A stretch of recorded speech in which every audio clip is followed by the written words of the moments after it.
Next up, we went over to Rockingham Land Rover Experience to catch up with friend of the show and Land Rover Defender driving supremo, Ed Cobley, to find out what he's been up to recently. Who Ed Cobley is? So you've probably heard of my father, Vince Cobley, and we have been off-roading all our lives. And I've been born and bred throughout the off-road scene. I've driven for companies such as Bowler Motorsport. I've done a lot of work with the BBC car programme Top Gear, Fifth Gear, but my passion is Land Rovers, and certainly the Defender. It's been a big part of my life, and it's made me who I am in many ways. And today we're going to be talking about the new Vortex system on the 2.2 and possibly on some 300 TDIs as well. The Defender is such a synonymous vehicle. It's been around for many years, and I have two very small important people in my life now that still see the Defender as the only Land Rover out there. Some of the places I go in the world, Africa, Tunisia, Eritrea, you're driving a Land Rover, you get such a great feeling of people saying that's the first car my father ever seen in Africa. So any mods we can do to that to make it more environmentally friendly, perform better, make the temperature of the engine cooler, and make the driving experience better for that customer, let's do it, let's do it. I was sceptical initially, I must admit. Then I met a guy called Steve Laws, who was a customer, who came in his Land Rover and was very enthusiastic about the Vortex system. And I will be honest, initially I sort of a shrug of the shoulder, I didn't really believe it, and we spent the whole day in his own Land Rover.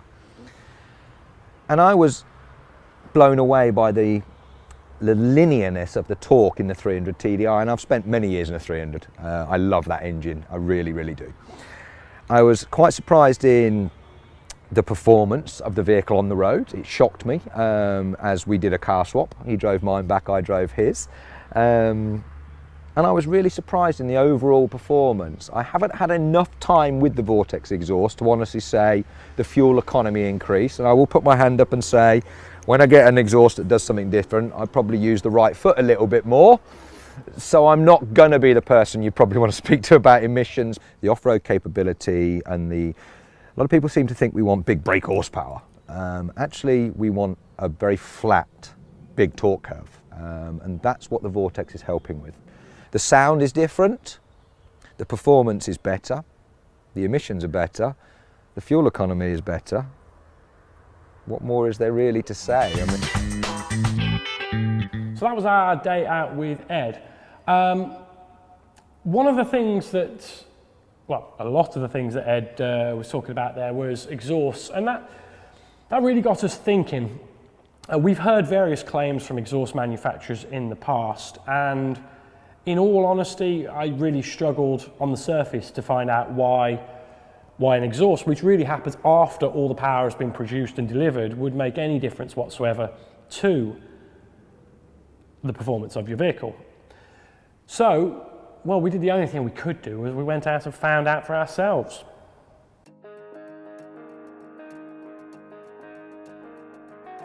The product itself started in racing. We had a company where we used to develop race engines and reprofile camshafts, etc. So we understood back pressure, and by altering dwells we had issues with rally cars not running smoothly at low RPMs.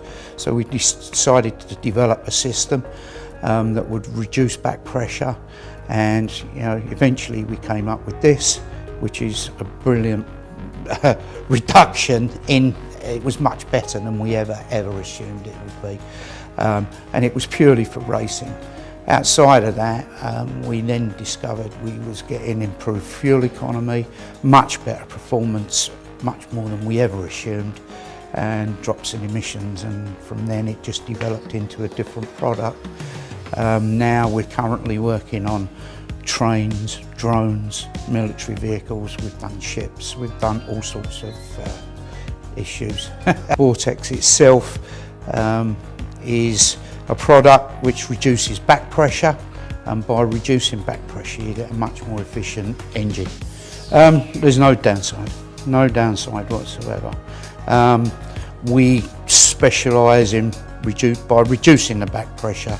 It's only a benefit all the way through, so you'll get lower emissions, more power, and save your fuel. The concentration from engine manufacturers and OE is a number of things. Reducing emissions by putting filtration, catalysts, all these products block up the exhaust system. By doing that, you're making a less efficient engine, and traditionally, after the catalyst or the DPF, for a long time now, the rest of the system is just down to silencing, which is where we're focused with Vortex at present, and by doing that, we're accelerating the gas away from the engine, which there is nobody else out there that can compete in this market. Information on this is now fairly worldwide information that anyone can pick up on the web, and particularly US websites. For years they've been preaching the fact we need to reduce back pressure to get a more efficient engine. So if you took something like a header, a tuned set of headers, which has always been used in racing, and all that, all those products they derive from that, it's all to reduce back pressure.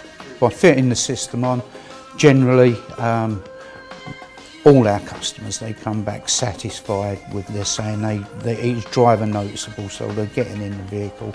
They're understanding that the acceleration is coming in a lot earlier, particularly on turbocharged vehicles. So you're reducing back pressure there, so the turbo will cut in a lot earlier and rev to a high velocity. On the back end of that, the experience, and we ask for the feedback, is monitor your fuel consumption. In general, you know, we get around about 10%. It's very unusual we get anything below that, and if it is, it's a few percent. Above that, you know, we get some people come back with some real important gains. If you've got emission testing equipment, you can do a simple before and after test, and you know, generally we do that here when we fit the systems, and you can see a significant drop in emissions. Because you're taking the stress off the engine, then the engine will run much more efficient, and taking that stress off over a period of time, you will end up with a benefit in the servicing areas. During the time that we shot that piece with Vortex, they kindly fitted this Vortex exhaust to our Defender here.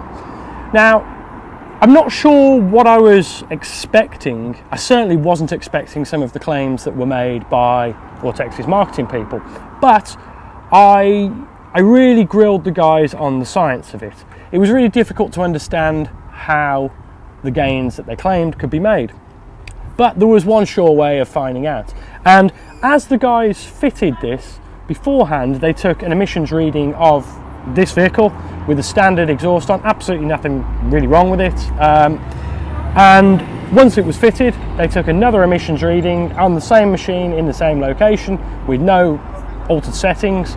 And the emissions were reduced by just under 30%. Now, that in itself was pretty impressive to me, and once we went through the science of it to understand what was happening, that all started to make a lot more sense. Since that time, we've had the opportunity to drive around with the Vortex exhaust for just 2,000 miles now, and we initially replaced the Vortex exhaust with an OEM just so we could get some test readings on it to find out what the economy was, how well the vehicle towed, and just the general feeling of driving. We put the Vortex exhaust back on and took a load more measurements. Now, I will say that we're not scientists here, but when a vehicle is your daily driver, you do get used to how it feels, how it performs, particularly when it's under load, if things are full in the back or you're towing.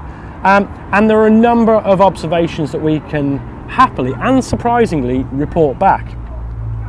First and foremost is, as soon as we got in the vehicle, the drivability, and this is somewhat intangible, but you'll have to take my word for it. The drivability of the vehicle was very different. It felt far more like a car than a Defender. And That happened for a number of reasons, which we managed to figure out along the way, and then in subsequent phone calls with Vortex managed to find exactly what the reasons were for. But by reducing the back pressure that's in there, what we've effectively done is get rid of a lot of the engine braking. Ordinarily, if you're driving an older Land Rover vehicle around, or an older vehicle of any kind, when you take your foot off of the pedal, the vehicle engine brakes quite hard, and that in some respects can be quite useful in Defender. However, once you remove that back pressure and you take your foot off the gas, it carries on going, and it carries on going for a lot longer. When the guys at Vortex were first explaining that this might be a side effect that we get, I wasn't expecting it to run on as much as it did, and it's massively beneficial when it comes to fuel saving, and I think that might be how all the fuel savings are made. The fact that it rolls on so much means that the engine isn't under load a lot of the time. Now, for fuel economy, I confess at this stage for quite some time we didn't see any improvement, and that's partly because of the power delivery. This vehicle had, before we owned it, at some point had the fuel pump messed around with, and I've always quite liked that little bit of extra power. It doesn't blast smoke everywhere, but it seemed quite pokey. With the Vortex exhaust on and the exhaust system being freed up, the power was significantly quicker to come on. There was more power at the low end, and it pulled right up throughout the rev range. This was a bit of fun, a lot of fun, but it really made a difference when it came to towing, and that was our probably the biggest thing that we noticed. On towing, particularly when you're on British motorways going up and down hills, it's not uncommon to drop down to 55 mile an hour or so just because you haven't got that power, and having to change from fifth to fourth quite a lot. Similarly, if you're going up back lanes, going second, third, fourth, up and down the gears. The Vortex, by removing the back pressure element of it, certainly has made a difference. The vehicle will crawl up hills a lot better. You can stay in third gear, particularly, you can stay in third gear up most hills without any problem. And on the motorway, you don't need to drop down from fifth gear anywhere near as often because the low end torque really seems to be there. Now, one of the things that I've been uncomfortable with is how to talk about this when it seems like almost, I don't want to say miracle product, but it seems a bit too good to be true, which is why we've put this exhaust through its paces so much. But I have to say the proof is there in the pudding. The guys at Vortex are doing various demonstrations and are able to replicate pretty well most of what we've tried on the vehicle. And though Vortex are sponsoring this show, I will also say that, as they are aware, our views here on Land Rovers Live are our own. To date, I've seen no detrimental problems or anything that I didn't like or felt uncomfortable about with the Vortex system. It's a stainless steel exhaust, which means it won't rot. For some people, you may or may not like the engine note. It sounds a bit more racy than the standard Land Rover does. The direct fit products that are now available are really good because it means obviously you can just fit them yourself. The one we've got here is the direct fit Vortex system in the middle of the exhaust, and very kindly they'd handmade the rest of a stainless exhaust for us as well. But now we've driven it for quite a while, we just jumped back into another Defender over there to have a drive around in it, and that loss of drivability is really noticeable. And actually now we take for granted how drivable the vehicle is. It's very difficult to ever go back. Now, for more information on Vortex, do check out their website, and as we mentioned earlier in the show, throughout September, using the promo code LRL, you'll get 30% off all Vortex direct fit products. So please do check them out. That supports us here on Land Rovers Live, and ultimately it'll support your vehicle.